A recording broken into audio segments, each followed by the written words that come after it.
అపోస్తుల కార్యములు అపోస్తుల కార్యములు అపోస్తుల కార్యములు 2వ అధ్యాయం అపోస్తుల కార్యములు 2వ అధ్యాయం అపోస్తుల కార్యములు 2వ అధ్యాయం 38వ వచనం చూద్దాం.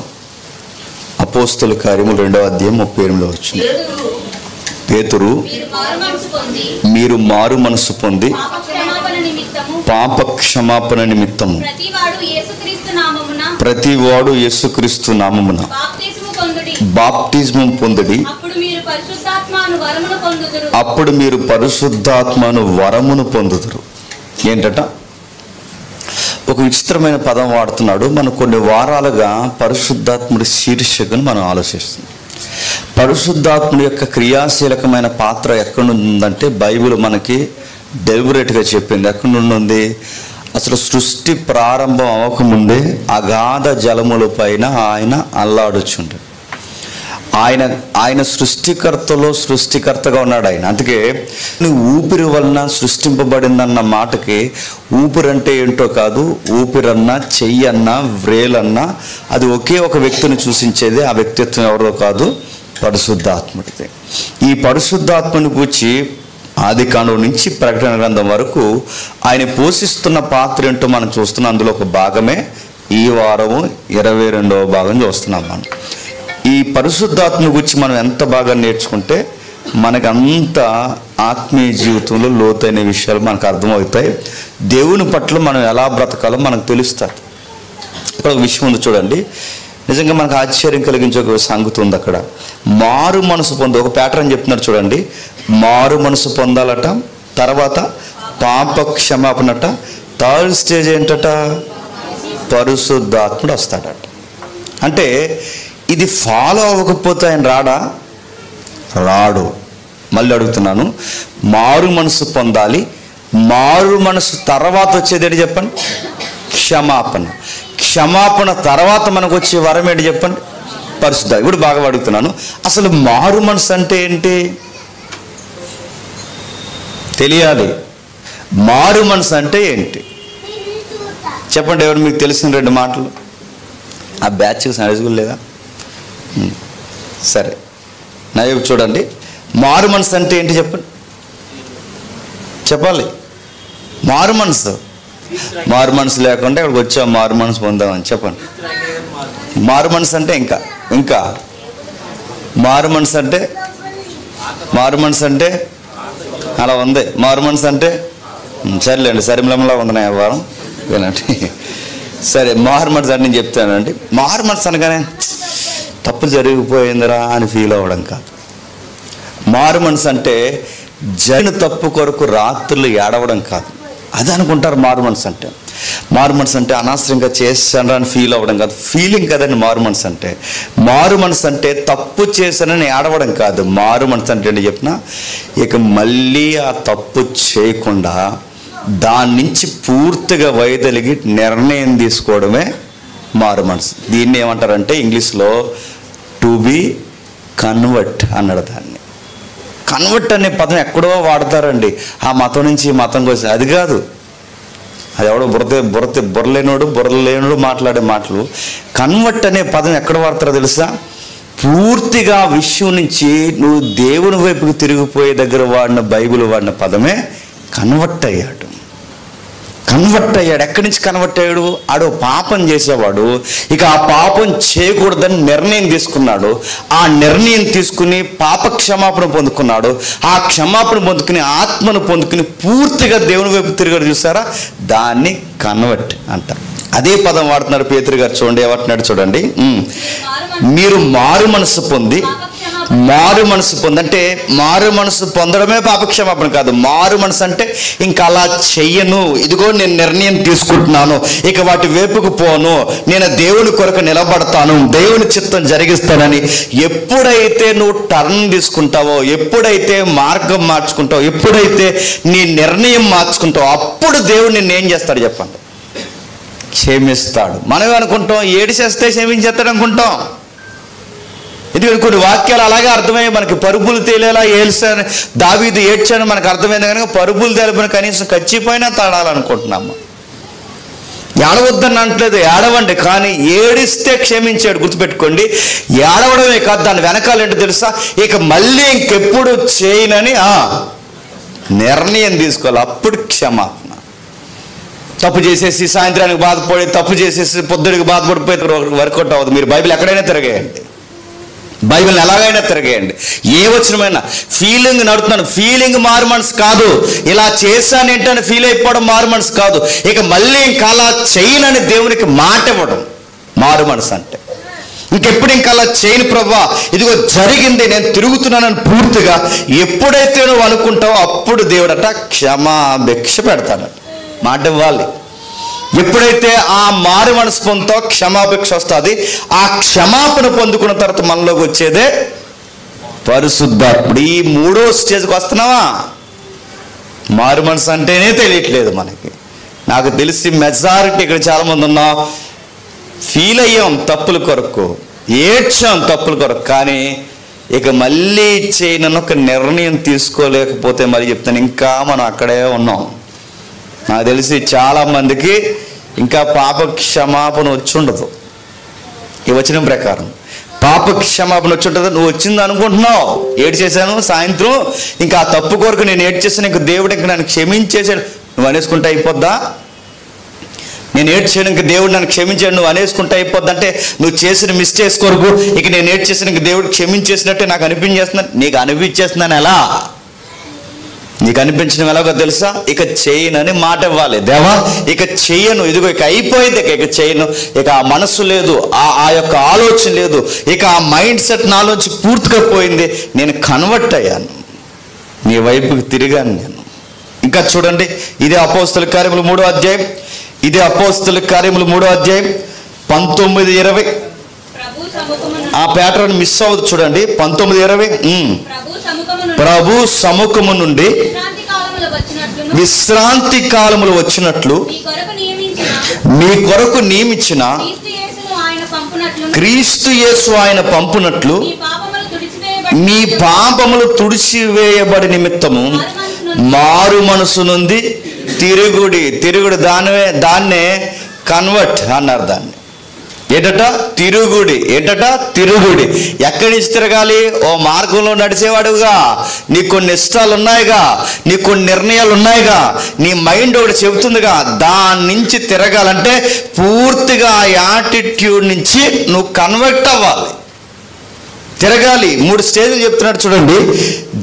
దేవుని సముఖము నుండి, ప్రభు సముఖము నుండి విశ్రాంతి కాలంలో వచ్చిన దేవుని సముఖం. విశ్రాంతి కాలంలో అంటే నిత్యత్వం కొరకు నీకు ప్రకటింపబడుతుంది.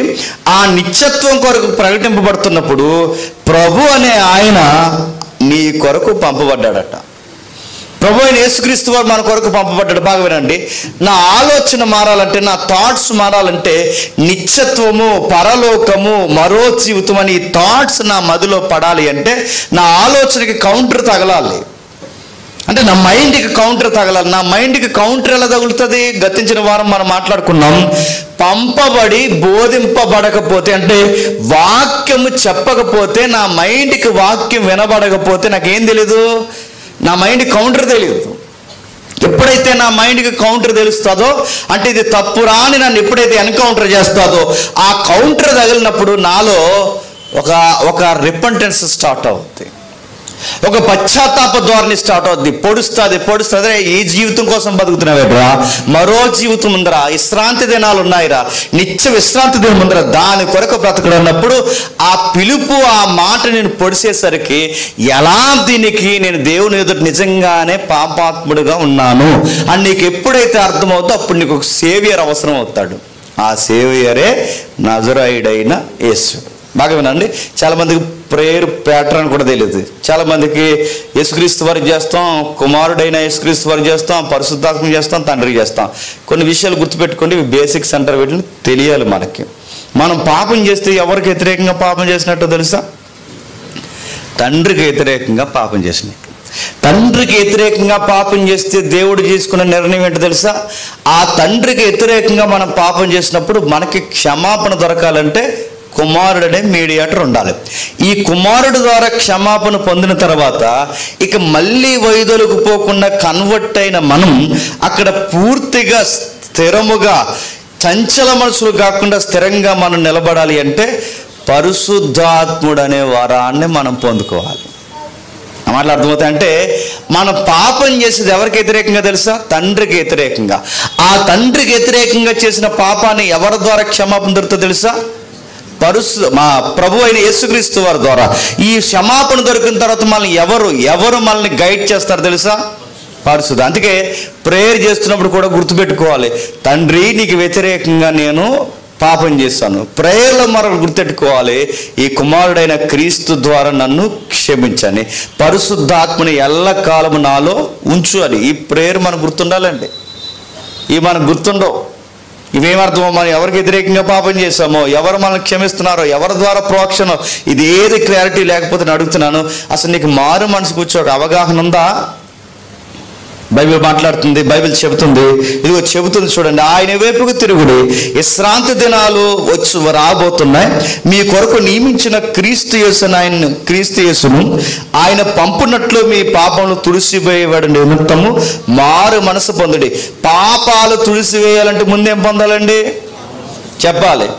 మారు మనసే పాపాలు క్షమించడం కాదు, గుర్తుపెట్టుకోండి. మారు మనసు పొందడం అంటే, మళ్ళీ చెప్తున్నాను, ఇక మళ్ళీ ఇంకా అలా చేయనని మాట ఇవ్వడమే మారు మనసు పొందాలి. ఎప్పుడైతే ఆ మాట ఇస్తామో చెప్పండి, అప్పుడు మనం పాప క్షమణ ఉంటుంది.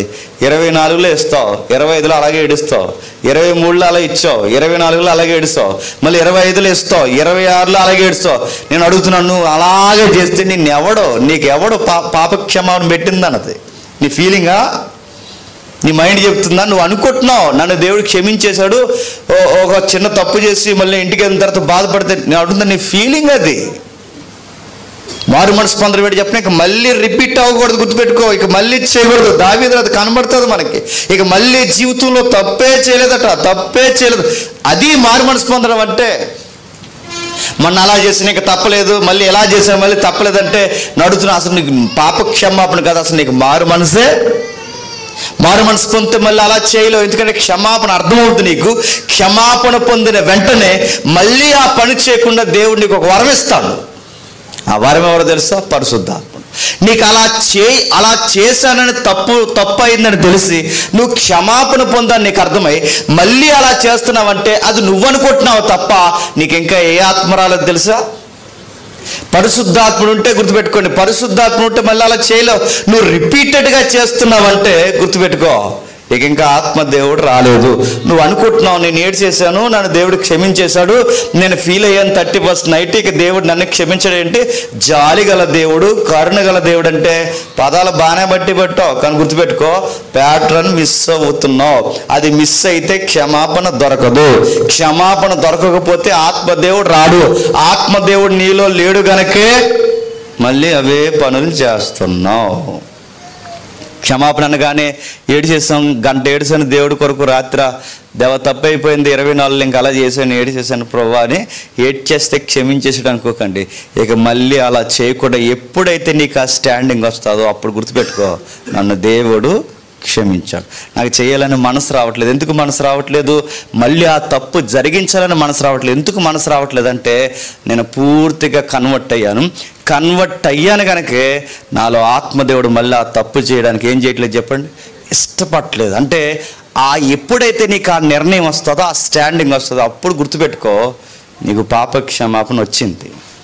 నువ్వు మళ్ళీ జడ్జాగా అదే చేస్తున్నావంటే 5 మినిట్స్గా 1 అవర్గా లేదు ఈ ఒక్క విషయమేగా అనుకుంటున్నావంటే నువ్వు మళ్ళీ అది అంత ధైర్యంగా చేస్తున్నావంటే నీకు గద్దించే ఆత్మ ఇంకా నీలోకి చెప్పండి రాలేదు. గద్దించే ఆత్మ ఇంకా నీలోకి రాలేదంటే గుర్తుపెట్టుకో, నీకు ఇంకా క్షమాపణ. నువ్వు అనుకుంటున్నావు నేను క్రైస్తవుడినని, నువ్వు అనుకుంటున్నావు నేను క్రైస్తవురాలనని, నువ్వు అనుకుంటున్నావు నేను సేవకుడినని, నువ్వు అనుకుంటున్నావు నేను సంఘ పెద్దనని, నువ్వు అనుకుంటున్నావు. నీ ఫీలింగే తప్పది. క్షమాపణ ఇంకా నీకు దొరకలేదు. ఖచ్చితంగా ఈ పద్ధతులు ఫాలో అవ్వాల్సిందే.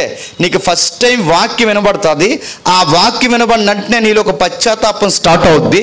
ఆ పశ్చాత్తాపం స్టార్ట్ అయినప్పుడు నువ్వు నిర్ణయం తీసుకోవాలి దేవ ఇంక ఇలా చేయనని. ఎప్పుడైతే నిర్ణయం తీసుకుంటావు ఆత్మను దేవుడు అనుగ్రహిస్తాడు. ఆత్మను ఎప్పుడైతే అనుగ్రహిస్తాడో ఇక మళ్ళీ ఆ తప్పు చేయడం నీకు మనసుకు ఒప్పదు. ఎప్పుడైతే నీ మనసు ఒప్పట్లేదు అదే నీకు సైన్. గుర్తేంటి తెలుసా? నేను మళ్ళీ ఆ తప్పు చేయాలని నాకు అనిపించట్లేదంటే దేవుడు నన్ను క్షమించి తన వరమును నాకు ఇచ్చాడు. ఆ వరమే పరిశుద్ధాత్మ.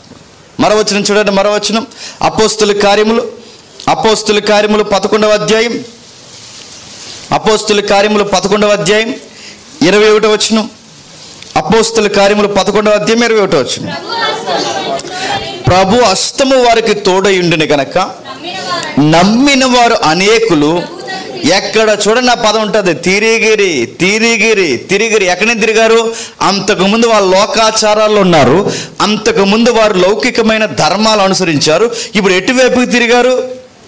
ప్రభు దాన్నే కన్వర్ట్ అంటున్నారు.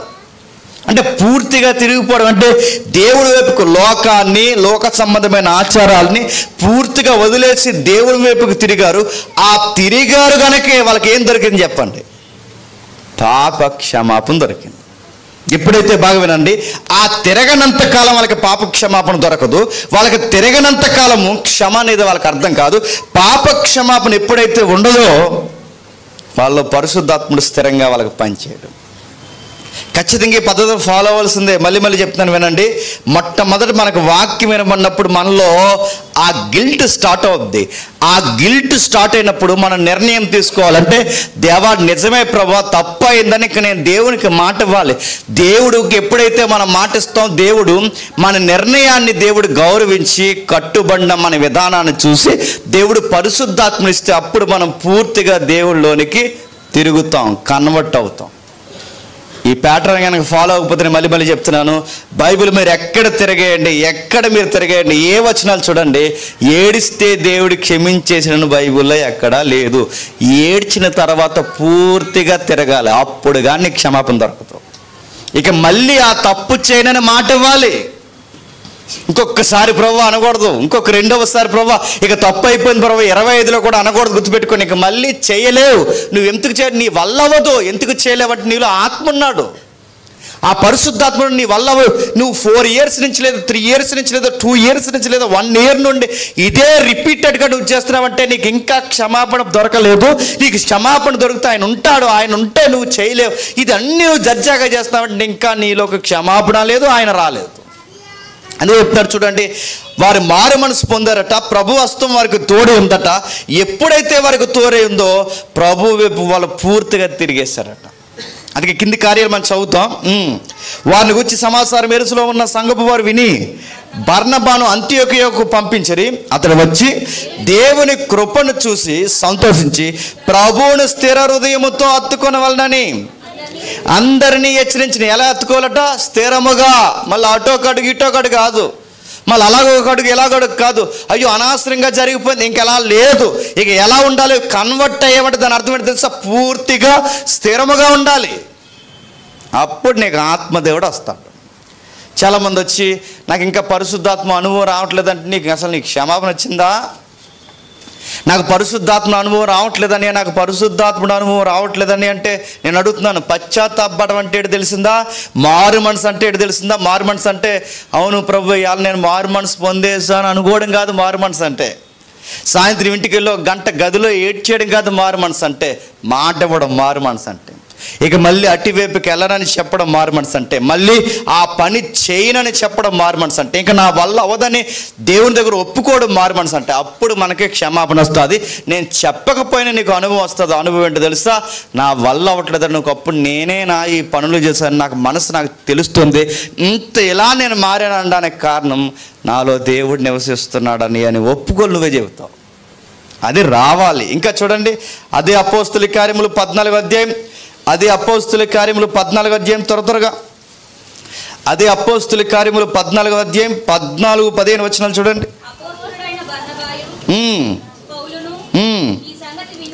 ఈ సంగతి విని తమ వస్త్రములు చించుకొని సమూహములోనికి సొరబడి అయ్యలారా మీరెందుకు ఇలాగూ చేయుచున్నారు? మేము కూడా మీ స్వభావం వంటి స్వభావం గల నరులమే. మీరు ఈ వ్యర్థమైన వాటిని విడిచిపెట్టి ఆకాశమును, భూమిని, సముద్రమును, వాటిలో ఉన్న సమస్తమును సృజించిన జీవం గల దేవుని వైపుకు తిరగవలనని నీకు సువార్త. ఎక్కడ మీరు చూడండి అదే వచనాలు మనకు కనబడుతున్నాయి. సందర్భం ఏంటో మనకు తెలుసు. పౌలు గారు ఇంకా కొంతమంది సమూహం ఉన్నారు. వీళ్ళు ఎవరైతే వెళ్ళారో, ఈ పౌలు గారు వెళ్ళిన తర్వాత, అక్కడికి వెళ్ళిన తర్వాత ఈ లోస్త్రా ప్రాంతాలకు వెళితే కొన్ని అద్భుత కార్యాలు జరిగాయి. అక్కడ జరుగుతున్నప్పుడు పౌలు గారు, ఇంకొక ఆయన ఎవరు ఉన్నారు, బర్నబా, వీళ్ళిద్దరూ అక్కడికి వెళ్ళిన తర్వాత, పౌలు గారు బర్నబా అక్కడికి వెళ్ళిన తర్వాత పౌలు గారిని పొగిడారు. పొగడమే కాదు, పౌలు గారికి బర్నబా గారికి సన్మానం చేశారు. మీరు మా దేవతలు, మీరు మా దేవుళ్ళు అన్నారు. రివర్స్ ఏంటో మరి ఈ రోజుల్లో మీరు గమనించండి.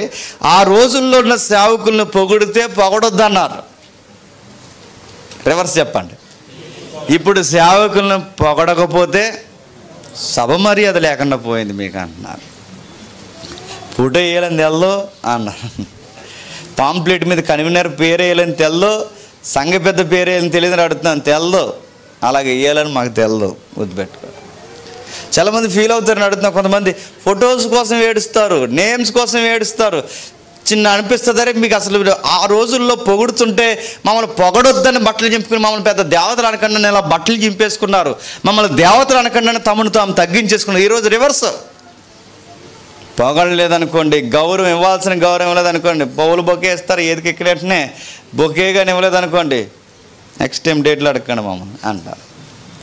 ఇవ్వాల్సిన మర్యాద మొన్న ఎవరో చూసాయిగా తెలిసిందే. అది నిజమైతే దేవుడు ఆయనకి క్షమించిన కాక, ఆయనకు మారు మనసు ఇచ్చిన కాక, అది నిజమైనా ఆయనకి మారు మనసు లేకపోతే దేవుడు ఆయనకి మొట్టుగా లేచి గద్దించిన కాక. ఒక ఆయన కువైట్ వెళ్ళాడండి ఈ మధ్య. కువైట్ వెళ్తే ఎయిర్పోర్ట్లో గొడవడేసాడట వాళ్ళతో. ఏమని, ఏంటి నాకు ఇంతేనా మీరు ఇచ్చే అమౌంట్ అన్నాడట. నేను ఇండియా నుంచి ఇక్కడ వరకు వచ్చానంటే నాకు ఎంత అమౌంట్ ఇవ్వాలి, నాకు ఎంత డబ్బులు ఇవ్వాలి, మీరు నాకు ఎంత తక్కువ అమౌంట్ ఇచ్చారేంటి, నాలాగని పెద్ద వాట్సాప్లో వాళ్ళతో స్టార్టింగ్ చేస్తే కువైట్ అందరూ ఒక నిర్ణయానికి వచ్చాడు, మళ్ళీ కువైట్కి రానికన్నా చేసేయాలనుకున్నారట. నా మాట అర్థమవుతుందంటే, నువ్వు ఇండియా నుంచి కువైట్ వరకు వెళ్ళింది దేనికి, డబ్బులు అడగడాగా. నువ్వు ఇండియా నుంచి కువైట్ వెళ్ళింది దేనికి, డబ్బులు డిమాండ్ చేయాలి, గాస్పల్ అడ్డు పెట్టుకుని డబ్బులు డిమాండ్ చేయడానికి. అని అడుగుతున్నాను. అసలు నీకు సువార్త అంటే అర్థమైందా? ఆ రోజు వాళ్ళు ఇస్తుంటేనే వద్దన్నారు, మర్యాదలు వద్దన్నారు, దేవుడు అనే గౌరవం ఇస్తేనే వద్దన్నారు, వాళ్ళకి పూలదండలు వేసి దేవతలకు ఆరాధిస్తేనే వద్దన్నారు. అడుగుతున్నాను, దేనికోసం సేవ, దేనికోసం చేస్తున్నారు సేవని అడుగుతున్నాను? డబ్బుల కోసమా, పేరు కోసమా, దండల కోసమా? లేదా ఎన్ని రోజులు పోగుతాను అడుగుతున్నాను? 60 రోజులు పోతుంది లింగమని. ఈ 60 రోజుల తర్వాత ఏంటి, నువ్వు ఎవరైతే నిలబడాలి, ఆ భయంకరమైన న్యాయాధిపతి నువ్వు నిలబడాలి, ఏమైపోతావు? అసలు ఆ రోజు ఏం సమాధానం చెప్పుకుంటావు? నేను కువైట్ ఎందుకు వెళ్ళాను ప్రభు అంటే ఇంతకు వెళ్ళాను చెప్తావా? నేను దండల కోసం వెళ్ళాడు చెప్తావా? నా పేరు నన్ను పొగడలేదని నేను కోపం ఇచ్చి రానన్న ఇలాంటివన్నీ దేవుని దగ్గర చెల్లుతాయా? ఆ రోజు సేవకులు చూడండి, వాళ్ళని పొగుడుతుంటే వద్దన్నారు, బట్టలు చింపుకున్నారు, పిచ్చోళ్ళు అయిపోయారు. మమ్మల్ని పిచ్చోళ్ళు రా, మమ్మల్ని అలాగే చూడండి, అందుకని మమ్మల్ని పొగడకండి అన్నారు. ఎంత చెప్పేవాళ్ళో తెలుసా? ఈ పొగడ్డాలు, ఈ దండలు వేయడాలు, ఈ భయంకరమైన దేవుడు స్థానాన్ని ఇవ్వడాలు, ఈ మానేయండి. లౌకికమైన పద్ధతులు మానేసి దేవుని వైపుకి తిరుగుడి. ఇది మళ్ళీ ఇక్కడ మళ్ళీ వాడుతున్నాడు. దేవుని వైపు తిరగడంటే ఈ లోకాచారాలు, ఈ మనిషిని ఆరాధించే విధానాలు మారితే కానీ మీకు పాపక్షమాపణ దొరకదు. మీకు పాపక్షమాపణ లేకపోతే మీకు పరిశుద్ధాత్ముడు రారు. ఆ మధ్యకాలంలో వీడియో తిరిగింది, ఎంతమంది ఉన్నారో, మీకు యేసుక్రీస్తు వారు ఇష్టమా, మీ అయ్యగారు ఇష్టం అంటే యేసుక్రీస్తు వారే తర్వాత మా అయ్యగారే మాకు ఇష్టం అన్నారట. ఎవరైనా అడగకండి. అదే మారు మనసు లేని విధానం అంటే గుర్తుపెట్టుకోండి. ఆ దీపంలో ఉన్న వారిని అందరిని తిట్టాడు పౌలు గారు. మీకు మారు మనసులో ఏ విషయంలో మారు మనసు రావాలో తెలుసా? మనుషుల్ని దేవుడు చేసే విషయంలో మీరు తిరగాలి. మనుషుల్ని దేవుని చేసే విషయంలో మీకు మారు మనసు ఉండాలి. మీరు మనుషుల్ని దేవుడు స్థాయి, ఇది కూడా పాపం లేని భాగమేనండి, ఇది కూడా పాపమే, దీనికి కూడా క్షమాపణ అవసరమే. మనుషుల్ని పొగడడం, మనుషుల్ని అందలాలు ఎక్కించడం, మనుషులకి పెద్దపీటలు వేయడం, మనుషుల్ని దేవుళ్ళలాగా ఆరాధించడం. యేసుప్రభు నేడో రేపు వస్తాడు, ఏంటి సార్ మీ సంగతి అంటే, యేసుప్రభు తర్వాత మా అయ్యగారు మాట్లాడతారులే అన్నాడు ఆయన. ఎవరితో? యేసుక్రీస్తు వారితో అయ్యగారు మాట్లాడతారు. చూసారా, ఇలాంటి వాళ్ళు ఎక్కువైపోయారు. అందుకే ఆ రోజు అడుగుతున్నారు, మారు మనసు పొంది దేవుని వైపుకు తిరగవలనని నీకు సువార్తలో ఉన్న వర్డ్ ఏంటి చెప్పండి? అపోస్తులు కానీ, శిష్యులు కానీ, ఆది సంఘము కానీ ఎక్కడికి పోయినా వారు సువార్తలో ఒక పదం వాడతారట, దేవుని వైపుకి తిరుగుడి, దేవుడి వైపుకి తిరుగుడి. లోకంలో ఉన్నారా, లోకంలోంచి దేవుని వైపు తిరుగుడి. డబ్బులు ఉన్నారా, డబ్బులో నుంచి దేవుని వైపు తిరుగుడి. అధికారాలు ఉన్నారా, అధికారాల్లోంచి దేవుని. నువ్వు ఏ విషయంలో ఉన్నావో, వ్యభిచారంలో ఉన్నావో, చీకట్లు ఉన్నావో, ఏ వ్యసనంలో ఉన్నావో దానిలో నుంచి దేవుని వైపుకి తిరిగితే కానీ నీకు క్షమాపణ ఉండదు. క్షమాపణ లేకపోతే ఆత్మదేవుడు రాడు. ఆత్మదేవుడు లేకపోతే ఇక మన జీవితం రేపు పొద్దున్న ఎలా ఉండబోతుందో ఈరోజే వాక్యాన్ని బట్టి మనకు అర్థమైపోవాలి. ఇంకేం చెప్తుంది అపోస్తుల కార్యములు 15వ అధ్యాయం, అపోస్తుల కార్యములు 15వ అధ్యాయం, త్వరగా అపోస్తుల కార్యములు 15వ అధ్యాయం 3వ వచనం. అపోస్తుల కార్యములు 15వ అధ్యాయం 3వ వచనం.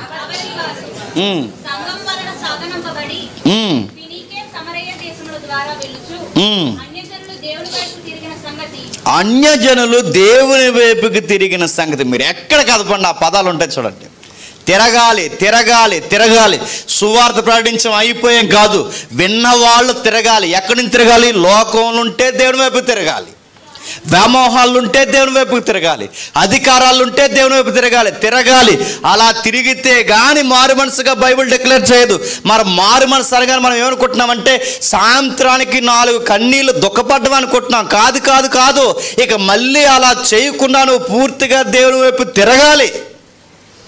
ఇక మళ్ళీ రిపీట్ అవ్వకూడదు. రిపీట్ అవుతుందంటే నీకు ఇంకా క్షమ దొరకలేదని, క్షమాపణ దొరకలేదంటే నీకు ఇంకా ఆత్మదేవుడు రాలేదని. ఇది నీకు సీరియస్గా నీ బుర్రగా తడుతుందో లేదో నాకు తెలియదు, కానీ ఇది మాత్రం బైబిల్ శిలాశాసనంగా చెప్పింది. ఇది కనుక నీకు లేకపోతే క్షమాపణ లేని భక్తి, ఉపయోగం లేని భక్తి. అది గుర్తుపెట్టుకోండి. క్షమాపణ లేని భక్తి, ఆత్మను పొందుకోలేని భక్తి. నువ్వు ఎందుకు వస్తావు? ట్రెడిషనల్గా వస్తున్నావు అంతే, అలవాట్లో వస్తున్నావు, అలవాటు అయిపోయి చచ్చుకొస్తున్నావే తప్ప నీకు క్షమాపణ అంటే ఇంకా నీ బుర్రగా తట్టలేదు. మాట ఇవ్వాలి. చాలామంది నీటిలో ములిగి అలా లెగిస్తారు. నీటిలో ములిగి లెగిసేవలే, బాగానే ఉంది, నేను అడుగుతున్నాను, మాట ఇచ్చావా? బాప్టిజం ఇస్తున్నప్పుడు మనం అదేగా మాట్లాడుతాం. ఇక నా యందు జీవించేవాడు నేను కాదు కానీ నా ప్రభువే నా యందు జీవించినని. పాత రోత జీవితం, నా పాత జీవితం నీటిలో సమాధి చేయబడి క్రీస్తులో నూతనంగా ఉద్భవిస్తున్నానని నేను నమ్ముతున్నాను, మాటిస్తున్నాను. నాకిటి మీద చెయ్యేసి నేను ఎనిదిరిగి చూడనని మాటిస్తున్నాను. దేవుని వైపుకి పూర్తిగా తిరిగానని ఒప్పుకుంటేనే బాప్టిజం. ఈ ఒప్పుకోలు నీకు లేకుండా, ఆ మాటను ఇవ్వకుండా నువ్వు 3 సార్లు ములుగు లెగిసినా చెప్పండి, దానివలన ఉపయోగం లేదు. అంటే ఈ వచనాలు చూస్తుంటే మనకేమర్థం అవుతుంది? అసలు మారు మనసు ఎలా పొందాలని మనకు అర్థమైందా? నన్ను అడుగుతున్నాను. ఫీల్ అవ్వడమే మారు మనసు అనుకుంటున్నాం, మోకాల్లో ఏడవడమే మారు మనసు అనుకుంటున్నాం. ప్రసంగం చివరిలో ఆల్టర్ కాల్ ఇస్తారు కదా, ఆల్టర్ కాల్లో పిలుస్తారు కదా, ఆల్టర్ కాల్లో ఓ కుమారుడా కుమార్తె ఈ రోజుకి దేవుడు నింపిస్తున్నాను కానీ అవునవును నిన్నే చేశాను ప్రభువా నన్ను క్షమించు అనుకుంటున్నాం. చేసేవలే, బాగానే ఒప్పుకున్నావు, బాగానే ఏడుస్తున్నావు, మాట ఇస్తున్నావా? నేను చేసిన తప్పికి మళ్ళీ ఇంకెన్నడూ చేయనని మాట ఇస్తున్నావా? గతించిన ఏడాది చేసిన ఆ పని ఇంక మళ్ళీ చేయనని మాట ఇస్తావా? ఆ మాటకు కట్టుబడి ఉంటేనే నీకు క్షమ. దేవుడు అన్నీ చేస్తాడు, ఆయన క్షమించేస్తాడు అనుకోకండి. తొలి అడుగు నువ్వు ఇది వేయకపోతే ఇక మిగిలినవి ఏమీ ఆయన చేయడు. నీ స్వతంత్రంలో నువ్వు ఈ నిర్ణయం నువ్వు తీసుకోకపోతే నెక్స్ట్ కార్యాలు దేవుడు చేయడు. ఇంకేం చెప్తున్నాడు చూడండి. అపోస్తుల కార్యములు 26వ అధ్యాయం, అపోస్తుల కార్యములు 26వ అధ్యాయం, త్వరగా అపోస్తుల కార్యములు 26వ అధ్యాయం 14వ వచనం నుండి. మేమందరము నేల పడినప్పుడు సౌలా సౌలా నన్ను ఎందుకు హింసించుచున్నావు? మునుకొలలకు ఎదురు తన్నుట నీకు కష్టమని ఎబ్రీ భాషలో ఒక స్వరము నాతో పలుకుట వింటిని. అప్పుడు నేను ప్రభువా నీవు ఎవడవని అడుగగా నేను నీవు హింసించుచున్న యేసును నీవు నన్ను చూసి ఉన్న సంగతిని గురించి నేను నీకు కనబడబో సంగతిని గురించి నేను పరిచారకునిగాను సాక్షిగాను నియమించుటకే కనబడి ఉన్నాను. నీవు లేచి నీ పాదములు మోపి నిలువుము. నేను ఈ ప్రజల వలనను అన్యజనుల వలనను ఆని కలవకుండా నిన్ను కాపాడదును. వారి చీకట్లో నుండి చీకట్లో నుండి వెలుగులోనికి, సాతాను అధికారం నుండి దేవుని వైపుకి తిరిగి నా యందలి విశ్వాసము చేత పాప క్షమాపణ పరిశుద్ధపరచబడి వారిలో స్వాస్యముగా పొందినట్లు వారి కన్నులు తెరుచుటకై నేను నిన్ను వారి యొద్దకు పంపుదునని చెప్పాను. కాబట్టి అగ్రిప్పరాజా, ఆకాశం నుండి కలిగిన ఆ దర్శనముకు నేను అవిధేయుడును కాక మొదట దమస్కులోను, యెరూషలేములోను, యూదయ దేశం అంతటను, తర్వాత అన్యజనులకును వారు మారు మనసు పొంది దేవుని తట్టు తిరిగి. చూసారా ఆ ప్యాటర్న్ మిస్ అవ్వట్లేదు? చూసారా? మారు మనసు చెప్పండి, దేవుని వైపు తిరగడం చెప్పండి, పాప క్షమాపణ పొందడం చెప్పండి, పరిశుద్ధాత్మను పొందుకోవడం. ఇది జరగకపోతే మళ్ళీ చెప్తున్నాను, మనం దేవుని రాజ్యంలో లెక్కల్లో ఉండం. మారు మనసు పొందాలి. మారు మనసు అంటే దాన్నే రిగ్రెట్, దాన్నే కన్వర్ట్ అన్నాడు. అంటే ఇక మళ్ళీ అలా చేయను, అలాంటి కన్వర్ట్ అయ్యాడు పౌలు గారు. యోధా మతంలో ఉండేవాడు, మనుషును చంపుతూ తిరిగేవాడు, మనుషును చంపడమే ప్రాణాధారమైనట్టు తిరిగేవాడు, క్రైస్తవ సంఘాన్ని హింసించడమే గొప్ప కార్యమని తిరిగాడు. అదే పెద్ద సేవ అనుకున్నాడు, అదే దేవుని దగ్గర ఒప్పుకోలు కార్యం అనుకున్నాడు. కానీ దేవుడు ఎప్పుడైతే ప్రత్యక్షమయ్యాడో, నువ్వు చీకట్లో నుంచి వెలుగులోకి రావాలి, సాతాను అంధకారం నుంచి దేవుని వైపుకి రావాలి, విశ్వాసంలో పాపక్షమాపణ పొందాలి, నిన్ను నువ్వు దేవుని ఎదుట కనపరుచుకోవాలి. అప్పుడు నువ్వు మారి ఇలా మారాలి, అనేకులను దేవుని వైపుకి త్రిప్పాలి. అది నీ కాలింగ్ అన్నాడు. ఇది జరిగితే గాని, గుర్తుపెట్టుకోండి, ఈ పిలుపుని ఆయన నెరవేరిస్తే గాని పౌలు గారికి సంపూర్ణమైన పరిశుద్ధాత్మ వరం పనిచేయదు. ఆయన పొందుకున్న తర్వాత, ఆయన బయటకు వచ్చిన తర్వాత యోదయ, దమస్కు అన్ని జనులకు అందరికీ సువార్త చెబుతాను అన్నాడట. ఏమని? మారు మనసు పొంది దేవుని వైపుకి తిరగడే. కన్వర్ట్ అయిపోండి. కన్వర్ట్ అనగానే ఎవడో బయట ఉపయోగించే పదం అనకండి. కన్వర్ట్ అంటే ఏంటో తెలుసా? దేవుని వైపుకు పూర్తిగా తిరిగిపోండి, పూర్తిగా దేవుళ్ళలోకి రండి. ఇక లోకపు ఆలోచనలు, లౌకికమైన విషయాలు, ఈ వ్యాపారాలు, లావాదేవీలు, ఇట్లు అన్యాయంగా వ్యవహరించడాలు, డబ్బులో, స్నేహంలో, సంసారంలో ఇక చాలు జరిగించిన విషయాలు, పూర్తిగా దేవుని వైపుకి తిరగండి. అపనమ్మకమైన పనులు మానేయండి, పూర్తిగా దేవుని వైపు తిరగండి. స్నేహంలో, సంఘంలో, ప్రతి విషయంలో నమ్మకంగా ఉండండి. దేవుని వైపుకి తిరిగి మారు మనసు. మళ్ళీ నువ్వు అలా చేయకూడదు. ఎందుకంటే నువ్వు దేవునికి మాట ఇచ్చావు, క్షమాపణ పొందుకున్నావు, పరిశుద్ధాత్మను కూడా దేవుడు నీకు అనుగ్రహించాడు. ఇంత కార్యం దేవుడు నీకు చేస్తున్నా ఇంకా అలా చేస్తున్నావంటే నువ్వు ఒకరిని ఆర్పేస్తావు నీ జీవితంలో. ఆయన్ని పరిశుద్ధాత్మని ఆర్పేస్తావు, గుర్తుపెట్టుకో. పరిశుద్ధాత్మ మళ్ళీ ఆరిపోతే ఏమైపోతుందో తెలుసా? ఆ మాటని అనకూడదు, కుక్కలు చించిన ఇస్తరాగా అయిపోతుంది జీవితం, గుర్తుపెట్టుకోండి. పరిశుద్ధాత్మ మళ్ళీ ఆరిపోకూడదు, అది జరగకూడదు. దావీదు అదే బతిమలాడుకున్నాడు, ప్రభువా నేను తిరిగాను, ఇక మళ్ళీ బెత్షెబాతో చేసిన తప్పు లాంటి తప్పు ఇక మళ్ళీ నేను చేయను, మళ్ళీ ఆ పాపం నేను జరిగించినని ఎప్పుడైతే ఆయన పశ్చాత్తాపడ్డాడో, మాట ఇచ్చాడు దేవుడికి, నేను మాట ఇస్తున్నాను ప్రభువా నన్ను క్షమించు. దేవుడు క్షమించాడు. అప్పుడు అడుగుతాడు దావీదు గారు, ఏమంటారు తెలుసా? అయ్యా నీ పరిశుద్ధాత్మ నాలో నుండి తీసేది. ఎందుకంటే ఆయన గాని నాలోంచి పోయాడంటే నాకు ఆ రక్షణ ఆనందం పోతుంది. ఆయన గాని నాలోంచి పోయాడంటే నీ సహవాసం నాకు బోర్ అయిపోతుంది. ఆయన గాని నాలోంచి పోయాడంటే అసలు నీ కొరకు పని చేయాలన్నా ఆ థాటే నాలో కరువైపోద్ది. ఆయన నాలో నుంచి పోయాడంటే నేను ఉద్యోగంతో ఉండలేను ప్రభువా. చాలామంది మీరు గమనించండి, పరిశుద్ధాత్మ ఎలా ఉంటారో తెలుసా? 24 hours బైబిల్, ప్రేయర్ లైఫ్, సహవాసాలు, సభలు, వాళ్ళకి అదే ఆనందంగా ఉంటుంది. ఆత్మ లేకపోతే ఎలా ఉంటుంది చెప్పిన? సండే బీచ్, పార్కు, సరదాగా చుట్టాలింటికి కక్క మొక్క డొక్క, ఈ సరదాగా ఉంటాయి. మనం గుర్తుపెట్టుకోండి. సెమినార్ 6 రోజుల అనిపిస్తుంది ఆత్మ లేకపోతే. అది పరిశుద్ధాత్మ అనుకో 6 రోజులు కదండి, 10 రోజులు ఉంటే బాగుండండి, ఇంకో నెల ఉంటే బాగుండండి. ఎంత బాగుందండి, అచ్చు పరలోకంలో పరిశుద్ధులతో కలిసి జీవిస్తున్నంత ఆనందం మాకుందండి. ఈ మధ్యన అడుగుతున్నాను, ఎవరికైనా మీకు సహవాసాలు, ప్రార్థనలు ఇలాంటివి ఏమైనా మీకు బోర్ కొడుతున్నాయంటే సంథింగ్ తేడాగా ఉన్నా గుర్తుపెట్టుకో. నీకు ఏదో తేడా జరుగుతుంది. బహుశా ఆ మాట ఇచ్చి మాట తప్పుతున్నామో జాగ్రత్త. ఈరోజు ఆన్లైన్ ప్రేయర్ ఉంది, ఎంతమంది వస్తారో. రాజమండ్రిలో సెమినార్ వరకు ఉపవాసం చేస్తూ ఆన్లైన్ ప్రేయర్ ఉంది మనకి. లాస్ట్ టైం కూడా మీకు చెప్పాను, ఎంతమంది వస్తారు. మనకు ఆన్లైన్ ప్రేయర్ అనగానే ఇంక జీవితంలో నైట్ లేదన్నట్టు ఫీలింగ్ వచ్చేస్తుంది అని కూడా గుర్తుపెట్టుకోండి. ఆల్ అవుట్ అడుగుతున్నా, నీకు సహవాసాలు నచ్చట్లేదు, దేవుళ్ళను నచ్చట్లేదు, రక్షణ ఉద్యమం ఆనందం ఏమవుతుంది? సంథింగ్ ఏదో జాగ్రత్తన్నావు గుర్తుపెట్టుకో, ఏదో కిందకి వెళ్తున్నావు జాగ్రత్త గుర్తుపెట్టుకో, ఏదో సంథింగ్. ఎందుకంటే ఈ మధ్య నీకు ఏది పెద్ద అంత సహవాసాలు ఆనందం అనిపించడం జాగ్రత్త. చాలామందిని గమనిస్తున్నాను నేను. ఒకప్పుడు ఉత్సాహంగా ముందుకు వచ్చేవారు పాటలు పాడడానికి. ఈ మధ్య ఏం రోగం వచ్చింది మీకు? ఏమైందని అడుగుతున్నాను నేను. బస్సుని అడుగుతున్నాను, రక్షణ ఆనందం కరువైపోతుందేమో జాగ్రత్త. ఒకప్పుడు ఎవరైనా రే ఇదిగో దేవుడి పని ఇది ఉందరా అంటే టక్కుమని వచ్చేవారు. ఇప్పుడు వచ్చేద్దాం దగ్గరలో ఉన్న సంవత్సరమైనా రాడు, వచ్చేద్దాం అంటాడు అంతే.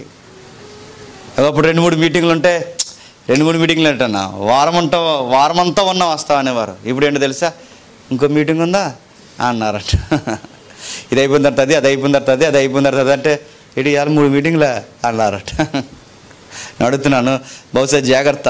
ఆత్మదేవుడు ఏమవుతున్నాడు గుర్తుపెట్టుకో. యాకోబు పత్రిక చూడండి ఒకసారి. యాకోబు పత్రిక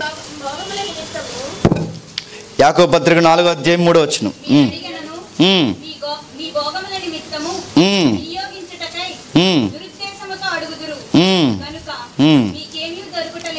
నాలుగో అధ్యాయం 7వ వచనమేనా?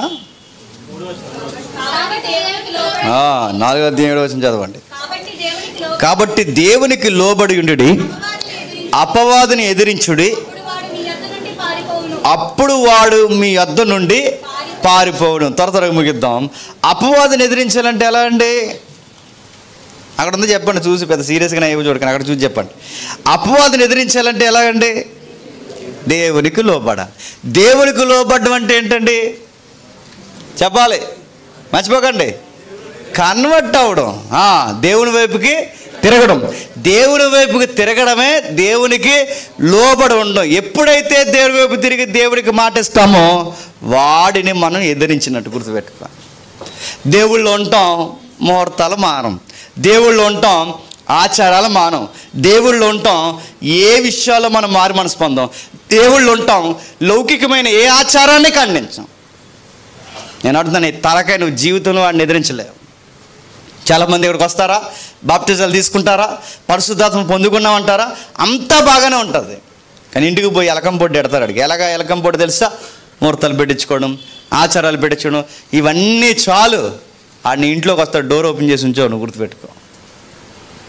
ఎవరో ఒక ఉదాహరణ చెప్పారు, పాస్టర్ గారు భలే అనిపించింది నాకు. వాళ్ళ ఇంట్లో మొబైల్ పోయిందంట. మొబైల్ ఎందుకు పోయిందంటే తర్వాత తెలిసింది, డోర్ ఓపెన్ చేసి నిద్రపోయారట. పెద్ద జడ్జేగా డోర్ ఓపెన్ చేస్తే దొంగ వచ్చాడు, మొబైల్ పట్టుకుని పోయాడు. మళ్ళీ రెండవసారి డోర్ ఓపెన్ చేశారు, మళ్ళీ మొబైల్ పోయింది. రెండవసారి కూడా డోర్ ఓపెన్ చేసి నిద్రపోయాడట. మరి మూడోసారి ఎలా పోయింది అని అడిగాడట. డోర్ ఓపెన్ చేసిన అప్పుడు అన్నాడట, కంప్లైంట్ రాయడం ముందు నీ మీద రాయాలి కంప్లైంట్ అన్నాడట. ఒకసారి పోయినప్పుడు నీకు సిగ్గుండొద్దు, రెండోసారి పోయినప్పుడు నీకు సిగ్గుండొద్దు, మూడోసారి పోయినప్పుడు మళ్ళీ డోర్ తప్పు దొంగోడిది కాదు చెప్పండి, నీది. ఆడి ఇంట్లోకి జడ్జాగా వస్తాను, నువ్వు డోర్ ఓపెన్ చేయడం వల్లేగా ఆడు దొంగతనం చేస్తాను వచ్చి నువ్వు డోర్ వేసుకోవాలన్న బాధ్యత నీకు ఉండాలిగా. ఇది మీకు అర్థమైతే గుర్తుపెట్టుకోండి. నువ్వు డోర్ ఓపెన్ చేస్తున్నావు, ఎలా ఓపెన్ చేస్తున్నావు సాతాను గాడికి, ఇక మేము ముహూర్తం పెట్టుకున్నాం రా అన్నాను, వస్తాడాడు. ఇవాళ మంగళవారం అన్నావు, వస్తాడాడు. ఏది పెడుతున్నావు కదా, మధ్య రకరకాలు చేస్తున్నావు. మర్చిపోను, పుట్టిన పిల్లలకి చాలామంది పిల్లలకి దిక్ష సుక్కలు ఆ సుక్కలు పెడతాను అడుగుతున్నాను. ఏంటి ఆచారాలన్నీ ఏంటి? ఇవన్నీ దేనికి సంబంధించినవి అడుగుతున్నాను. ఇవన్నీ మీరు చేస్తున్నారంటే దేనికి సంబంధించినవి? మా పాపకి అలాగే పుట్టినప్పుడు పెట్టారు, మా అత్తాలని పెట్టారు, అటు ఇంటికి తీసుకెళ్ళాను. మళ్ళీ ఇది చెప్పాను నేను, తీసేయండి మర్యాదగా, నేను సేవకుణ్ణి. మీరు పిచ్చి పని చేసి ఆ ఫోటోలు బయటకు వెళ్ళినాయి అంటే నాకేం మాదిరి లేకపోతే నేను అడుగుతున్నాను. నేనేం చెప్పగలను సొసైటీకి? తీసేయండి. నా బిడ్డకు కళ్ళు సరిగా కనబడిపోయిన పర్లేదు, ఆ కాటికి ఎట్టకండి అంటే ఇప్పుడు జనరల్ కాటికి పెట్టుకోలేండి, మళ్ళీ ఆ కాటికంటే మరి గొడవ వస్తుంది. అడుగుతాను, ఆ ఆచార సాంప్రదాయాలు వద్దు. ఇంత పెద్ద నుదురు జుట్టి ఇవన్నీ చుడితే ఆ పాపను ఎలా ఎత్తుకుంటే నాకు ముందు దెయ్యం గుర్తు తెచ్చేది గుర్తుపెట్టుకోండి. ఈ పిల్లని ఏం చేస్తుందా అని, ఎంత పెద్దది. రేపు మాపు నాకు బాబు పాప పుడతారు, మళ్ళీ పెడితే ఇంక లేదగా. మీ ఇంటికాడ నువ్వు, మా ఇంటికాడ నేను, లైవ్ చూస్తుంటుంది. అదే చెప్తున్నాను, ఆచార్యకుని ఖండించాలి. మన సీరియస్ ఖండించకపోతే మన ఇంట్లో ఎవరికో పెళ్లి జరుగుతుంది, మామిడాకులు ఆ ఆకులు కడతాను ఊరుకుంటావా? ముహూర్తాలు పెడతాను ఊరుకుంటా? నీది ప్రేయర్ లేదు, గుర్తుపెట్టుకో. వాడిని ఎదిరించాలి, ఎదిరించకపోతే ఎలా? వాడిని ఎదిరించడం అంటే ఎలా ఎదిరిస్తావు? ఆడిని ముందుకు వచ్చి కుమారుడా అన్నాడు, ఏ పో అనకూడదు, గుర్తుపెట్టుకోండి. ఆడు ఎలా పోతాడు? ఇవన్నీ ఆచారాలు, ముహూర్తాలు, ఈ దరిద్రాలు ఏవైతే ఉన్నాయో ఖండించాలి. ఎందుకంటే నువ్వేమేవో చెప్పు, దేవుళ్ళలోకి తిరిగావు. నువ్వు దేవుళ్ళలో తిరిగినాడు, మళ్ళీ వాడి జోలికి ఎందుకు పోతున్నావు? అందుకే బైబిల్లో కొలసీ పత్రికలో ఒక మాట అన్నాడు చూడండి, ఎగ్జాక్ట్ దీని కొరకు కాకపోయినా ఇటు అర్థాలు వచ్చే మాట రాశాడు. కొలసీ పత్రిక 2వ అధ్యాయం, కొలసీ పత్రిక 2వ అధ్యాయం 8వ వచనం చూడండి. కొలసీ పత్రిక 2వ అధ్యాయం. మనుషుల పారంపర ఆచారాలను అనగా ఈ లోక సంబంధమైన మూలపాఠాలను అనుసరించి, చూసారా, అవి ఏం చేస్తాయట? మోసం చేస్తాయట. ఈ లోక సంబంధమైన మూలపాఠాలను అనుసరించి మోసకరమైన నిరర్ధకమైన తత్వజ్ఞానంతో మిమ్మల్ని చెరపట్టుకొని పోవాడు ఎవడైనా ఉండునేమో అని జాత్మ. ఎవడొచ్చి పట్టుకుపోతున్నా తెలియదు, కానీ ఆ సాతానుగాడు వచ్చి మాత్రం మనం సెరగట్టుకుపోతాడు, గుర్తుపెట్టుకో. మూలపాఠాలు, ఆచారాలు, మోసపూరితమైన నిరర్ధకమైన తత్వజ్ఞానాలు అంటే ఈ లౌకికమైన కొన్ని ఫిలాసఫీలు, కొన్ని ధర్మాలు, సనాతన ధర్మాలు కొన్ని ఉన్నాయి. వీటన్నిటిని నువ్వు ఫాలో అయ్యావో ఖచ్చితంగా వాడికి అవకాశం ఇస్తావు, గుర్తుపెట్టుకో. ఖండించి ఇది మనకి తగదు, మన దేవుళ్ళు ఉన్నాం, ఇది మనకి తగదు. చాలామంది సీరియస్గా తమ్ముళ్ళు ఫోన్ చేస్తారు. అన్నయ్య ఆ మధ్య అక్కడ ఫోన్ చేసి వెళ్ళండి, తెగ ఫోన్ చేసి కూడా అదే ప్రతిసారిని ఫోన్ చేసి నిన్ను అడిగాడు, అన్నయ్య ఇలా పెళ్లి చేసుకుంటున్నాను, నువ్వు మెసేజ్ చెప్పడానికి రావాలంటే నేను సీరియస్గా కండిషన్ పెట్టాను. తమ్ముడు నేను పెళ్లి చేసి నీ పెళ్ళికి నేను మెసేజ్ చెప్పడానికి రావాలంటే ఉండకూడదు, మరి ఓకేనా అని అడిగాను నేను. అదేనన్నయ్య తూ చాలా అన్నావేంటి అన్నాడు. ఇది వాస్తవం, అది ఉండకూడదు. నీకు బైబిలు, రిజిస్ట్రేషన్ సంతకం అంటే రికార్డెడ్గా గవర్నమెంట్లో నువ్వు చేసిన సంతకము, పాస్టర్ గారు, సంఘము, దైవజనులు ఒప్పుకోలు, రింగ్ మార్చుకోడు, ఇదే తప్ప వేరొక ప్యాటర్న్ ఉంటే నేను రాను, దీనికి ఓకేనంటే మళ్ళీ చేస్తానన్నయ్య అన్నాడు. అంతే, ఇంకా చేయలేదు, ఇంకా అది వెళ్ళైపోయింది. చెప్తున్నాను, చెప్పాలి సీరియస్గా. అయ్యో వీడికి చెప్పకపోతే రేపు నుంచి రాకపోతే బాగానే. లోకాచారాలు దేవుళ్ళో ఉంటుంటే ఎలా కుదురుతుందండి? ఇలాగైనా ఎదురుగా చెప్పజెక్కండి, అలాంటివి ఏమి ఉండవండి, మీరు రండి పెళ్ళికి, అలాంటి దేవుడు ఉండదని నాతో చక్కగా మెసేజ్ చెప్పించేశారు. ఇంకా నేను దిక్కుండానే మొదలెట్టారు ఈ తంతు కార్యక్రమాలన్నీ. ఆ తర్వాత నేను సీరియస్గా చెప్పాను, మళ్ళీ ఆ కర్మగారు నాకు ప్రేయర్ ఇచ్చారు, ప్రేయర్ చేయమని. మెసేజ్ అయ్యాక ఆ ప్రేయర్ తీసుకున్నాక నాన్న ఇక్కడే కోనసీమలో అన్నాను, ఇలాంటి దరిద్రం ఉందని నాకు చెప్పినప్పుడు నన్ను ఎందుకు పిలిచారని అడిగాను నేను. మీరు ఇలాంటి ఉన్నప్పుడు ఇంక మీరు దేవుళ్ళు ఉన్నట్టేంటి? ఇంకా మీరు ఇలాంటి ఉన్నప్పుడు మీరు లోకస్తులాగే మీరు ఇలాంటి కార్యక్రమాలు చేస్తే ఇంకెందుకు దేవుళ్ళు ఉండడం? మీరు తిరగండి, ఖండించండి. చాలామంది చెబుతారు, అరే గర్భిణీతో ఉన్నప్పుడు శవాల దగ్గరికి వెళ్ళకూడదు. చెత్త నమ్మకాలు అవి. గర్భిణీతో ఉన్నప్పుడు మన దగ్గరికి వెళ్ళకండి, గర్భిణీతో ఉన్నప్పుడు అలా వెళ్ళకండి అంటే అడుగుతున్నాను. నా భార్యకి నెలలు నిండిపోయినప్పుడు భీమవరంలో సురేష్ అన్న ఒక అన్న చనిపోతే ఆ బాడీని మోయడానికి వెళ్ళాం మేము. మనమే అది కమిట్మెంట్ ఇవ్వకపోతే అడుగుతున్నాను, రేపు పొద్దున ఏమి నేర్పిస్తావు? సాతాన్ని కింద ఉన్నవారు ఎలా ఎదిరించగలరు చెప్పండి? నువ్వు సీనియర్, నువ్వు ఎదిరించొద్దా? మా ఆవిడ వెళ్ళొద్దంటుందంటే వెళ్ళు, ఇద్దరు కలిసి డ్రైనేజీలో పడండి, ఇద్దరు కలిసి. నీ ఆవిడకి తిరగలేదు, నీకు తిరగ ఉండాలిగా. అడుగుతాను, శవాల దగ్గర మొన్న ఎవరో చనిపోయారు, ప్రెగ్నెంట్, వెళ్ళాలి. లోకస్తులు నమ్ముతారు అలాంటివి అంతా, ఇది ఇంటికి వస్తుంది, అలా జరుగుతుంది. మనం నమ్మం, మనం సాధారణంగా ఎదిరిస్తాం. ఎందుకంటే నిరర్ధకమైపోయే తత్వజ్ఞానాలు చెరపెట్టుకుపోయే లోకంలో వాడు బాగా నేర్పించేశాడు. వాటిని నేను ఎదిరిస్తున్నాను గుర్తుంటే తెలుసా? నేను క్రీస్తులోనికి కన్వర్ట్ అయ్యాను. మన కుటుంబం అంతా వ్యతిరేకమైపోతారు, మన బంధువులంతా ఇదేం పనిరా ఇలా చేస్తున్నావేంటంటే నేను కన్వర్ట్ అయ్యాను చెప్పాలి. ఇలా అయితే ఆచారాలు ఇబ్బంది పెడుతున్నావేంట్రా, కన్వర్ట్ అయ్యాను. ఇలాగైతే కీడు జరగదు. మేలు కీడులు ఒక వశం ఉన్నాయి, ఆ వశం ఉన్న వాడిని నేను నమ్ముతున్నాను, ఏమీ జరగదు. నువ్వు కాలు కొడుకండి ఇంట్లోకి వచ్చేస్తున్నాడు, ఇంట్లోకి వచ్చేస్తాడు అంటాడు. ఎవడో చేస్తాడు ఇంట్లోకి? ఆ రావడానికి లేదు. ఆడు పాతాళం నందు బంధింపబడ్డాడు, వాడు రాడు. కావాలంటే చూడు, కాలు గడుక్కోకుండా మా పిల్లను కూడా ఎత్తుకుంటాను చూడు. చెప్పాలి, నువ్వు చెప్తావా? ముందు నువ్వే స్నానం చేస్తున్నావు బయట కుళాయి కాడ. అడుగుతున్నాను, ఇవన్నీ చెప్పాలి, నువ్వు వీటిని ఎదిరించాలి, వీటన్నింటినీ సీరియస్గా మనం ఖండించాలి. వీటి విషయంలో మనం చేయకపోతే మళ్ళీ అడుగుతున్నాను, నువ్వు ఎక్కడ కన్వర్ట్ అయ్యావని ఎలా తెలుస్తుంది? మామిడాకుల దగ్గర మామిడాకులాగా, ముహూర్తాల దగ్గర సెంటిమెంట్లో ఉంటే నువ్వు ఎలా ఎదిరించినట్టు, నువ్వు కన్వర్ట్ అయ్యావని ఎలా తెలుస్తుంది? ఇదే తిరగడం అంటే దేవుని వైపుకి, పూర్తిగా దేవుని వైపు తిరగడం. లోకాచారాలకి, నమ్మకాలకి, నీ సొంత నిర్ణయాలకు పూర్తిగా దేవుని ఎంత లోకం వ్యతిరేకమైనా నేను ఈ దేవుడిని నమ్ముకున్నాను, ఇలాంటి ఆచారాలు కర్మకాండలో నేను చెయ్యలేనని చెప్పాలి. నిన్నో ఈ మాట అంటున్నాను, తమ్ముడు ఏమనుకోకూడదు. తమ్ముడు వాళ్ళ నాన్నగారు చనిపోయినప్పుడు కొంతమంది పెద్దలందరూ అక్కడికి వచ్చారు.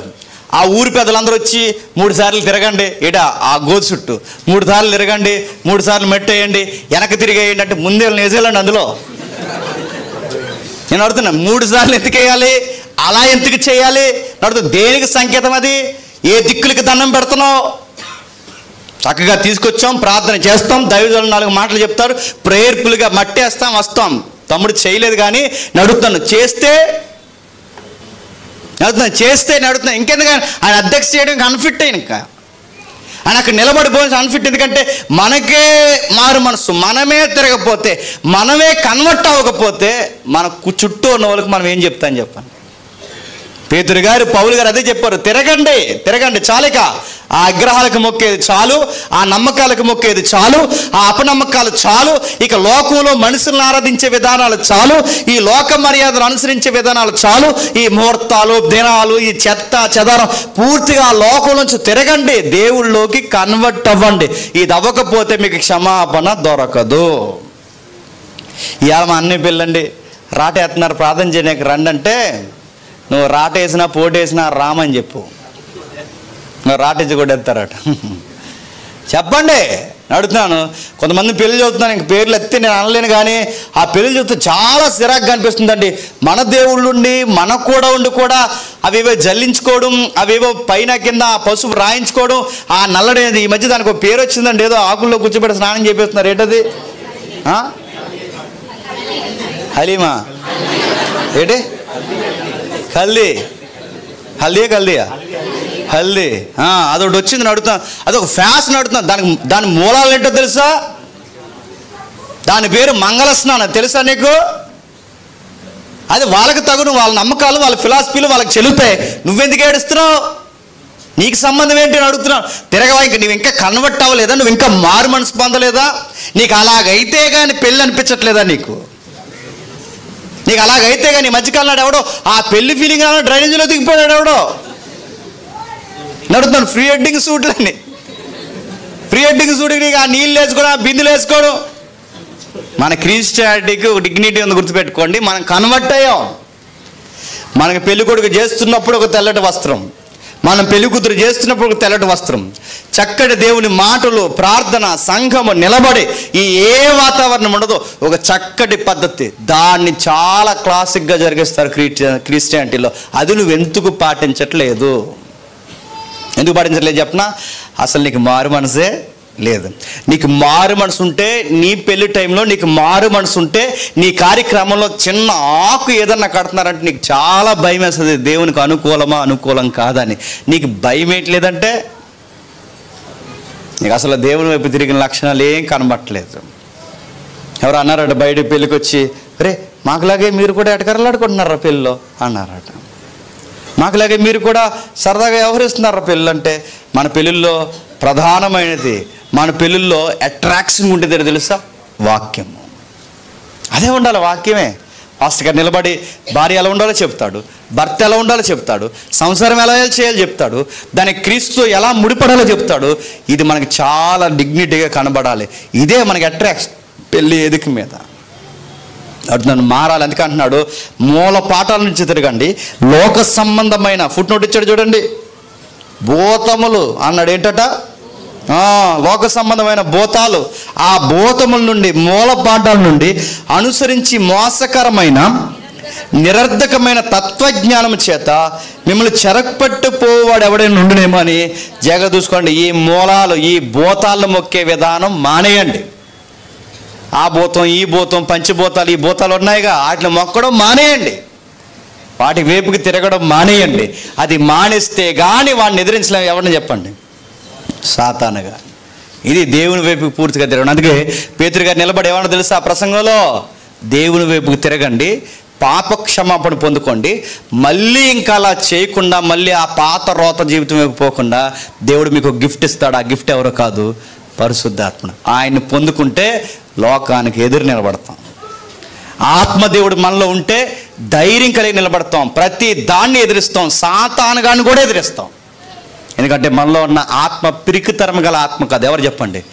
ధైర్యం గల ఆత్మ. ఆ ఆత్మతో దేవుని చిత్తాన్ని జరిగిస్తాం. ఇంకేముంది చూడండి, ఇదే అపోస్తుల కార్యములు, క్షమించండి, లూకా సువార్త లూకా సువార్త త్వరగా ముగించుకుందాం. లూకా సువార్త 24వ అధ్యాయం, లూకా సువార్త 24వ అధ్యాయం 44 వచనం నుండి.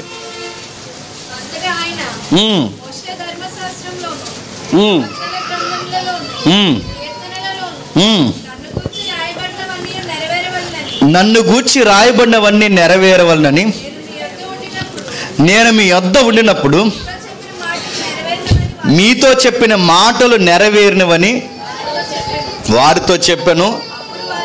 అప్పుడు వారు లేఖనములు గ్రహించినట్లుగా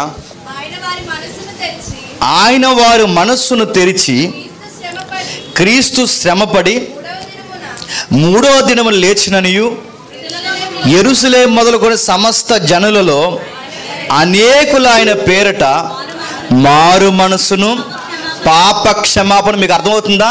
పాప క్షమాపణ ఎప్పుడు వస్తుంది చెప్పండి? మారు మనసు పొందితే గాని రాదు. మారు మనసు పొందడం అంటే తప్పు అయిపోయింది ప్రభువా, బాధ అయిపోతుంది ప్రభువా, ఈ ఫీలింగ్ కాదు. మారు మనసు పొందడం అంటే మాట ఇవ్వడం, ఇంకెప్పుడు అలా చేయనని చెప్పడం, ఇక మళ్ళీ ఆ పని జరగదని నిర్ణయం తీసుకోవడం మారు మనసు. ఎప్పుడైతే ఆ నిర్ణయం తీసుకుంటావో చెప్పండి, అప్పుడు క్షమాపణ వస్తుంది. ప్రభు అంటున్నాడు చూడండి కిందికి, అదే చదవండి 47వ వచనం. యెరూషలేము మొదలుకొని సమస్త జనులు ఆయన పేరిట మారు మనసు పాప క్షమాపణ ప్రకటింపబడిననియు రాయబడి ఉన్నది. ఈ సంగతులకు మీరే సాక్షులు. ఇదిగో నా తండ్రి వాగ్దానం చేసినది మీ మీదకి పంపుచున్నాను. మీరు పైనుండి శక్తి పొందు వరకు పట్నములో నిలిచిండుడని వారితో చెప్పును. ఈ ప్యాటర్న్ ఎక్కడ మిస్ అవట్లేదు చూడండి. మారు మనసు పాప క్షమాపణ అప్పుడు వచ్చేదని చెప్పండి, పరిశుద్ధాత్మ. ఈయన వస్తాడు. ఈ మారు మనసు పొందిన వారందరి మీదకి మీరు కూడా ఆయన్ని అనుగ్రహించినట్లు అప్పటి వరకు మీరు యెరూషలేములోనే ఉండండి. ఆయన వైపు తిరగాలి. బాగా వినాలి. మారు మనసు ఎలా తెలుస్తుందని అంటే నేను ముగించేస్తున్నాను. వాక్యం వినాలి, సత్య సంబంధమైన సహవాసం ఉండాలి, వాక్యం వినాలి. వాక్యం వింటున్నప్పుడు వారం అంతా చేసే రోత పనులు ఉంటాయి చూసారా, దాన్ని వాక్యం ఏం చేస్తుందంటే కౌంటర్ చేస్తుంది. ఆ కౌంటర్ చేసినప్పుడు మనసు నీకు గిల్ట్ స్టార్ట్ అవుద్ది. నీకు గిల్ట్ స్టార్ట్ అయినప్పుడు దేవుడికి మాటిస్తావు, మళ్ళీ ఈ తప్పు నేను చేయను ప్రవ్వా, జీవితంలో ఈ తప్పు మళ్ళీ చేయను ప్రవ్వా. అప్పుడు నువ్వు క్షమాపణ పొందుకుంటావు. క్షమాపణ పొందుకున్న తర్వాత ఆత్మదేవుడు నీలో పనిచేస్తాడు. నీకు మారు మనసు లేకపోయినా, మాట ఇవ్వకపోయినా క్షమాపణ దొరుకుతూ, క్షమాపణ లేకపోతే పరిశుద్ధాత్మ మనలోకి వచ్చి పనిచేయడం. పరిశుద్ధాత్మ మనలో పని చేయకపోతే మళ్ళీ చెప్తున్నాను, ఏ కార్యము కూడా మనం ఫలభరితముగా చేయలేము. మొదటి యోహాను పత్రిక చివరిగా ముగిద్దాం. మొదటి యోహాను పత్రిక మొదటి అధ్యాయం, మొదటి యోహాను పత్రిక మొదటి అధ్యాయం, మొదటి యోహాను పత్రిక మొదటి అధ్యాయం 9వ వచనం. మన పాపములను మనం ఒప్పుకొని ఎడల ఆయన నమ్మదగిన వాడును నీతిమంతుడును గనక ఆయన మన పాపములను క్షమించి సమస్త దుర్నీతి నుండి మనలను పవిత్రులుగా చేయును. మమ పాపము చేయలేదని చెప్పుకొని ఎడల ఆయన అబద్ధికునిగా చేయవారు మగుదుము, మరియు ఆయన వాక్యము మనలో ఉండదు. అక్కడ రాయబడుతున్న మాట మళ్ళీ ఒకసారి గమనించండి. మన పాపములను మనం ఒప్పుకొని ఎడల ఆయన నమ్మదగిన వాడు నీతిమంతుడు గనక ఆయన మన పాపములను క్షమించి. నీకు అర్థమవుతుందా? ఒప్పుకోవాలి, నిర్ణయం తీసుకోవాలి, మారు మనసు పొందాలి. అప్పుడు 2వ స్టేజ్లో వచ్చేదండి చెప్పండి, క్షమాపణ మనకు వస్తుంది. క్షమాపణ ఎప్పుడైతే వచ్చిందో 3వ స్టేజ్లో మనకు వస్తుంది పరిశుద్ధాత్ముడు. ఆయన ఏం చేస్తాడు? ఎప్పటికప్పుడే పాపమును గూర్చి, నీతిని గూర్చి, తీర్పును గూర్చి ఒప్పింపజేసి, ఇంకా అలా చేయకు, అది వదిలొచ్చావుగా, ఇక మళ్ళీ పాపం చేయకు, నీకు తీర్పు ఉంది జాగ్రత్త, నీతికి పడి కట్టుబడని మనల్ని ఎప్పుడు మనలో ఉండి గైడ్ చేస్తాడు. ఎందుకంటే నేను క్షమాపణ పొందుకున్నాను, ఆత్మను సంతరించుకున్నాను. ఇప్పుడు నా మనస్సాక్షిని బట్టో నా లాజిక్ని బట్టో నేను నడవను. నన్ను నడిపించేది ఎవరంటే పరిశుద్ధాత్మను నడిపిస్తాను. ఎందుకంటే నేను బాప్టిజం తీసుకోవడానికి ముందు, దేవా ఇదిగో నిర్ణయం తీసుకున్నాను, మాటిస్తున్నాను, ఇక మళ్ళీ ఆ రోత కార్యాలు నా జీవితంలో జరగవు ప్రభువా అని ఎప్పుడైతే నేను మాటిస్తానో క్షమాపణ పొందుకుంటాను. క్షమాపణ పొందుకున్న నేను ఇక మళ్ళీ బయటకు పోకుండా దేవుడు నాకు ఒక వరం ఇస్తాడు, నన్ను కంట్రోల్ చేయడానికి ఆయనే పరిశుద్ధాత్ముడు. ఎంత బాప్టిజం జరిగి 5 ఏళ్ళు 6 ఏళ్ళు నువ్వు సహవాసంలో ఉండి జడ్జాగా ఇంకా తప్పు చేస్తున్నావంటే నీకు ఇంకా ఆత్మలో జన్మ నీకు రాలేదు. ఈ మాటని అనకూడదు. నీకు క్షమాపణ కూడా ఇంకా లేదేమో బహుశా. ఇంకా నువ్వు ధైర్యంగా చేస్తున్నావంటే నీకు ఎంత భయం లేనితనం. నువ్వు ఇంకా అలానే ఉన్నావంటే 24లో ఉన్నట్టే 25లో కూడా నువ్వు కొనసాగమంత ధీమా నీకు ఉందంటే నీకు ఇంకా ఆత్మదేవుడు పని చేయట్లేదు, అంటే క్షమాపణ కూడా నీకు ఇంకా దొరకలేదు. చాలా ఇక జరిగినవి. ఒకవేళ ఈ వార్త నీకు అర్థమైతే నిర్ణయం తీసుకో. దేవా మాట ఇస్తున్నాను, మారు మనసు అంటే ఏడ్చేస్తే క్షమించేసామనుకున్నాను, ఫీల్ అయితే క్షమాపణ దొరికేసింది అనుకున్నాను. కానీ మారు మనసు అంటే నాకు ఈరోజు అర్థమైంది, నీకు మాట ఇచ్చి జరిగిన తప్పును మళ్ళీ చేయకుండా నిలబడమే మారు మనసు అని నాకు అర్థమైంది. నీకు మాట ఇస్తున్నాను, నిర్ణయం తీసుకున్నాను, నన్ను క్షమించు ప్రభువా అని అడుగు. నిజంగా నీకు క్షమాభిక్ష పెడితే ఒక కొత్త అనుభవం వస్తుంది. ఆ అనుభవం ఏంటో తెలుసా? ఆత్మదేవుడు నీలో పనిచేస్తాడు. ఒకప్పుడు నీకు సరదాగా అక్కడ కూర్చోవాలనిపిస్తుంది, ఇప్పుడు అనిపించదు. ఎందుకంటే ఆయనలో నేను పని చేస్తున్నాడు, ఆయన గుర్తుపెట్టుకో. ఇప్పుడు సరదాగా థియేటర్లో పోవాలనిపిస్తుంది, ఇప్పుడు వెళ్ళలేవు. ఎందుకంటే ఆత్మదేవుడు నీకు పని చేస్తున్నాడు. ఒకప్పుడు సరదాగా పనికి మాలిన ఈ బూతులు ఎటకారాలు మాట్లాడేవాడు, ఇప్పుడు మాట్లాడలేవు, నోరు జారలేవు. ఎందుకంటే నీలో ఆత్మదేవుడు పనిచేస్తాడు. ఒకసారి పాత జీవితం కొత్త జీవితం చెక్ చేసుకో. ఆ చెకింగ్లో నువ్వు అరే నేనా అని నీకు ఒక ఫీలింగ్ వస్తే గుర్తుపెట్టుకో, నీళ్ళు ఎవరు పని చేస్తున్నారు తెలుసా?